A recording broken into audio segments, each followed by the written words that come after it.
Delcy Rodríguez ya cumplió 100 días como encargada de la presidencia venezolana.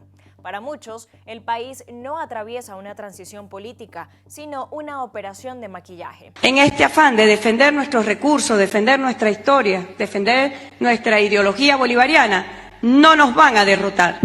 La narrativa oficial habla de apertura, de estabilización, de una nueva etapa menos confrontativa. Pero al contrastar ese discurso con la realidad en regiones como Mérida, por ejemplo, lo que aparece es un patrón completamente conocido. Deterioro estructural, servicios públicos colapsados y una economía que sigue sin responder.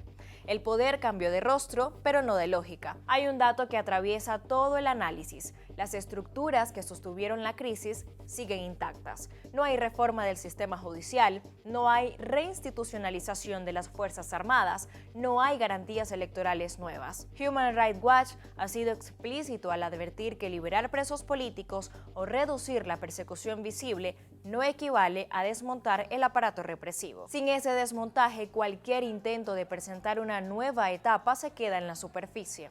El sistema que criminalizó la disidencia no ha sido sustituido, solo está siendo administrado con un tono distinto. En la práctica, lo que se percibe en la calle es una reducción del ruido político, no una transformación del fondo. Menos detenciones mediáticas, menos confrontación discursiva, más gestos diplomáticos. Pero el ciudadano común no mide la política por el tono del discurso, sino por su capacidad de vivir mejor. Y en ese terreno, los avances no existen. El mundo vea que vinimos todos los trabajadores, los estudiantes, a apoyar por un salario digno y que el mundo vea y que Laura vea cómo la dictadura de Delcy Rodríguez reprime a la gente. La economía es el mejor termómetro. El Fondo Monetario Internacional sigue describiendo la situación venezolana como frágil, con inflación de 3 dígitos y una moneda en constante depreciación. Reuters reportó una inflación anualizada superior al 600% a comienzos de este año 2026. Eso no es una distorsión puntual, es un sistema completamente desajustado. En paralelo, los salarios permanecen estancados. El resultado es una fórmula repetida: precios que se disparan, ingresos que no alcanzan y un consumo reducido a lo estrictamente necesario. El fenómeno de la inflación en dólares termina de cerrar el cuadro. Venezuela pasó de hiperinflación en bolívares a una economía donde los precios se alinean con estándares internacionales, pero los ingresos siguen anclados en la precariedad. No hay equilibrio posible en esa ecuación.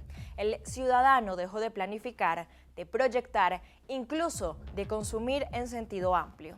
Ahora solo administra la supervivencia.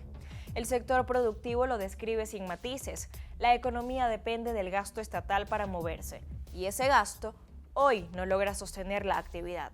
Sin contratos públicos, sin liquidez, sin confianza, el comercio se paraliza. La cadena productiva se rompe en todos sus niveles: producción, distribución y consumo. No es un colapso abrupto, es algo más silencioso y peligroso. Una economía que se apaga progresivamente y que es difícil de encender. ¡Salarios dignos ya! ¡Salarios dignos ya! ¡Salarios dignos ya! Informes locales muestran que el agua sigue siendo el principal problema en la mayoría de comunidades, seguido por fallas eléctricas constantes.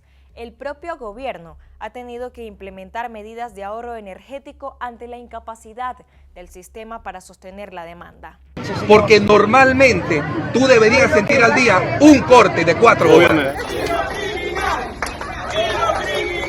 Cuando un Estado no puede garantizar agua ni electricidad de forma estable, cualquier discurso de recuperación pierde completamente su sentido. Pero el punto más delicado no es únicamente en lo interno, sino en lo externo. Mientras la situación doméstica se mantiene estancada, el gobierno de Delcy Rodríguez ha logrado algo que parecía improbable hace pocos años: reconstruir relaciones con Estados Unidos. Porque Venezuela nunca ha sido país enemigo de los Estados Unidos. Reuters confirmó el levantamiento de sanciones en su contra, la reactivación de contactos diplomáticos y la flexibilización de licencias para el sector energético. Incluso se han anunciado avances en minería y petróleo para atraer inversión extranjera. El mensaje es claro: Venezuela vuelve a ser vista como un espacio de oportunidad económica, especialmente en recursos naturales. Se aprobó una ley minera que abre el sector a capital extranjero con concesiones a largo plazo. También se han retomado conexiones aéreas y comerciales, señales que apuntan a una normalización progresiva en la relación bilateral. El problema es el contexto en el que ocurre esta normalización. No hay reformas democráticas profundas que lo respalden. No hay garantías de transparencia institucional. No hay cambios estructurales en el sistema político. Lo que hay es un gobierno que mantiene el control interno mientras mejora su posición externa. Eso cambia completamente el equilibrio. Durante años, la presión internacional funcionó como un factor de contención. Hoy, ese factor se está diluyendo y lo hace sin que el modelo político haya sido corregido. En términos simples, el poder gana oxígeno sin ceder control. Ese escenario es particularmente riesgoso. Se ofrecen garantías a inversionistas, se flexibilizan sanciones, se proyecta estabilidad en sectores estratégicos como petróleo y minería. Mientras tanto, la población sigue enfrentando la misma precariedad, salarios insuficientes, servicios colapsados y una economía sin dinamismo real. La promesa de aumento salarial responsable entra en esa lógica. Anuncio que el 1 de mayo haremos un incremento. Y ese incremento, como lo hemos señalado, será un incremento responsable. Se anuncian ajustes, pero se condicionan a ingresos futuros del Estado, principalmente ligados a recursos naturales. No hay una política integral de recuperación del ingreso, no hay reformas laborales profundas, no hay estímulos reales a la productividad. Se administra la crisis, pero no se resuelve. En este punto, el discurso oficial empieza a rozar lo irónico. Se habla de estabilidad mientras la inflación sigue fuera de control. Se habla de apertura mientras las instituciones no han cambiado. Se habla de recuperación mientras el consumo sigue en mínimos históricos. Lo que muestran estos primeros 100 días no es un cambio de rumbo, es una reconfiguración de la misma estrategia. Menos confrontación, más negociación. Menos presión, más acuerdos, pero con el mismo objetivo: mantener el control. El riesgo no es que todo siga igual por inercia, el riesgo es que el modelo encuentre nuevas formas de sostenerse, que logre legitimidad externa sin rendir cuentas internas, que se convierta en un sistema funcional para el negocio, pero inviable para la vida de los venezolanos. Delcy Rodríguez no está desmontando al régimen, está gestionando su adaptación.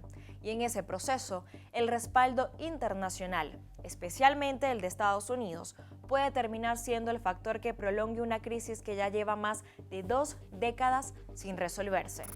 Soy Génesis Pérez y esto fue Venezuela en Profundidad.